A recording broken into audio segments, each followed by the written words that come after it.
Welcome back to the State of Play. Now, it's often said, let justice be done, though the heavens may fall.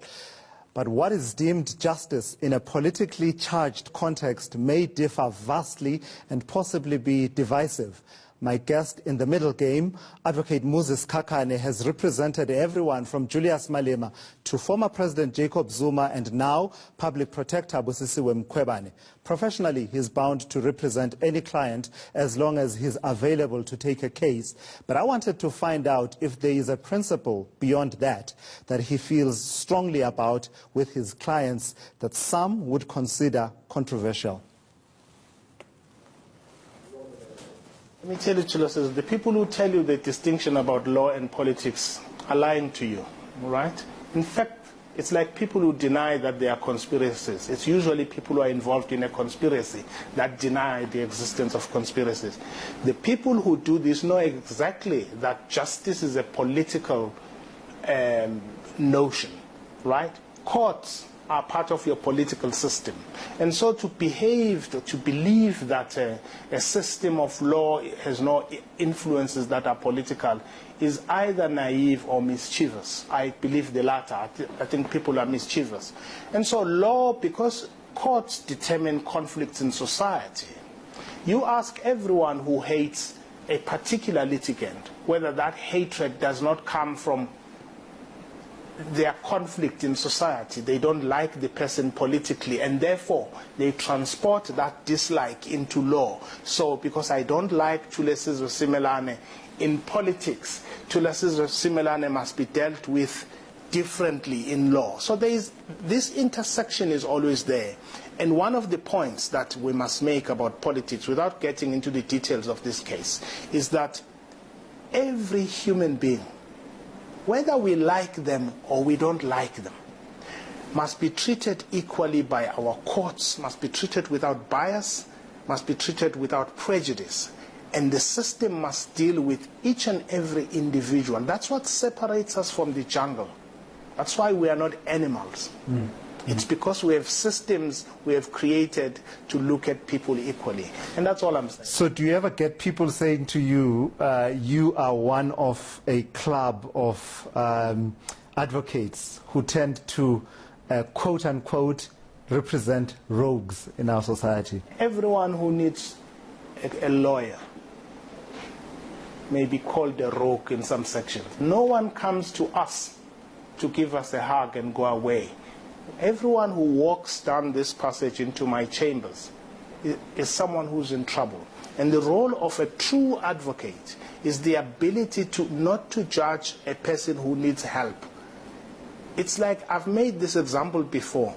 Don't have a mortuary if you don't like dead bodies. People who need lawyers have adversaries. They've wronged the system. They are hurt, they have enemies. And a good lawyer and a proper lawyer does not mind about those things, but deals with the problem that's put on the table by that. And that's what our courts should be. And my lessons that I keep giving to people is that's what society, a modern society should be. That if a guy is caught stealing at my house, does not mean when he goes to court, I must wish that he doesn't get due process. Due process is a right that each and every citizen must have, whether we like him or we don't. Justice is not the exclusive preserve of my friends or people we like. Add the media then to that mix.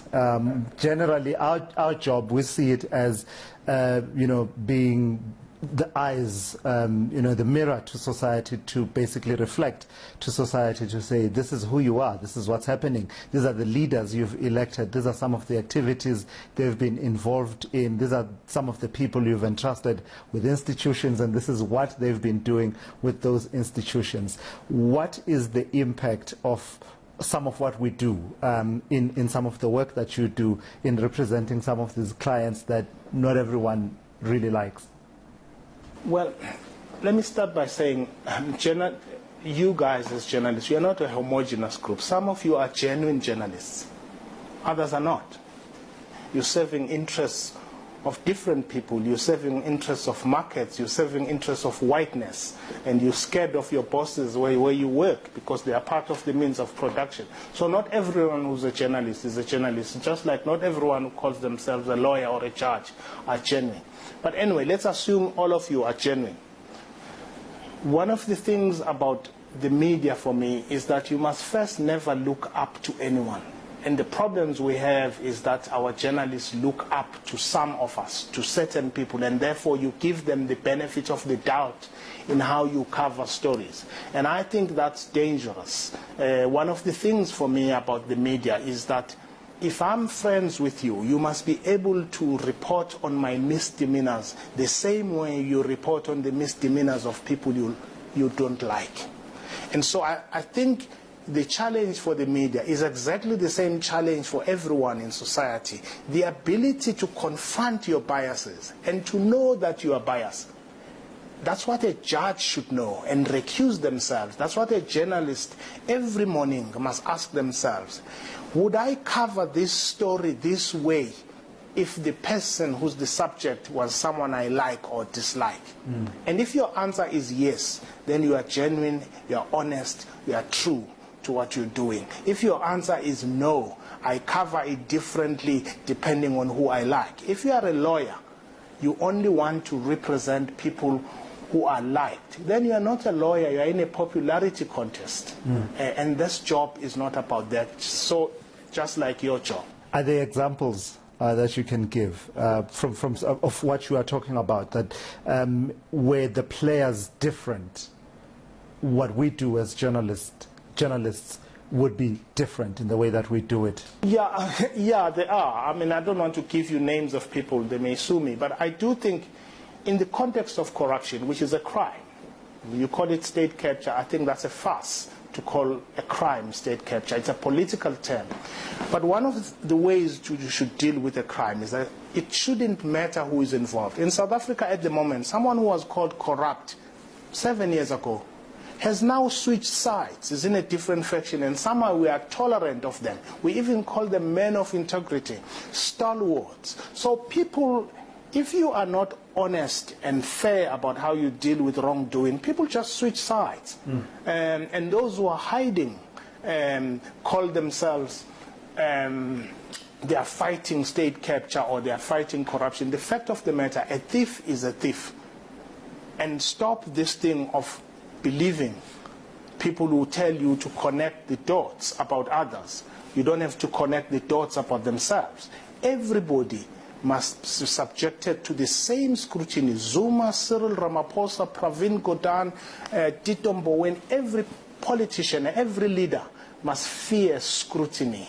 And it's your job, our job as lawyers, your job as journalists, to put everybody in the same way and treat them the same way so that they do not trick society one day by calling themselves clean when they are not.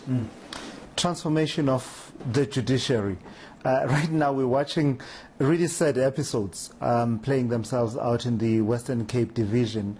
Allegations, flying all over the place there about how things are being managed and being run, under the judge president there, John Hlophe.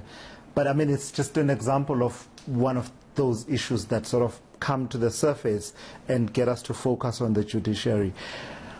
Are we making any gains there by way of a transformed judiciary that's representative of the demographics of our society, but not only demographics, but also in the way that it conceives and understands South African society?